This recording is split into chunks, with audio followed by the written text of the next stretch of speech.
Tukoy na ng Armed Forces of the Philippines ang Chinese handler ng 3 Pilipino na nabistong nanghiispiya umano para sa China. Dati nang iginit ng Chinese Embassy na paninira lang ang mga paratang na mayroong mga Chinese spy sa bansa. Balita natin ni Chino Gaston. Ito ang passport ng umano'y Chinese handler ng ilan sa mga Pilipinong nabukong nagbibigay ng impormasyon tungkol sa mga rotation and resupply mission sa West Philippine Sea. Galing ang litrato mula sa Armed Forces of the Philippines na may hawak ngayon ng 3 inarestong Pilipino. Nalaman ang identity ng umano'y Chinese handler bunga ng tactical interrogation sa 3 inarestong Pilipino. 2 sa kanila, mga civilian employee ng Philippine Navy at Department of National Defense.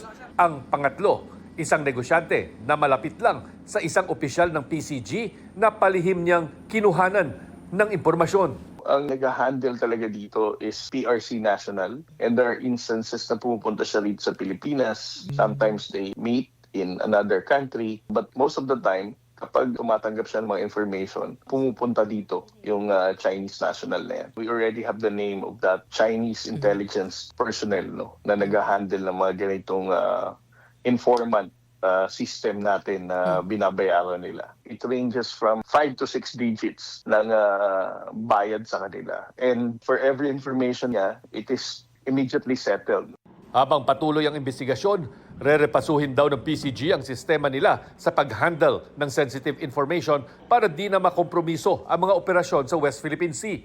Mananagot din daw ang PCG officer kahit pa hindi raw nito namalayan na nagagamit lang siya ng taong malapit sa kanya. Definitely there will be charges that will be filed against the Coast Guard personnel. But as of this time, hindi ko pa masabi kung ano ito. Nagpahayag ng pagkabahala ang Malacanang sa pagkakabisto ng mga umano'y espiyang Pilipino ng ilan empleyado pa ng gobyerno. Nabisto rin daw ang bahagi ng Chinese network na ang pakay ay sirain ang kredibilidad ng Pangulo at mga opisyal kaugnay ng issue sa West Philippine Sea. Nakakabahala po talaga. Huwag niyo pong ibenta yung Pilipinas ng dahil lang sa pera.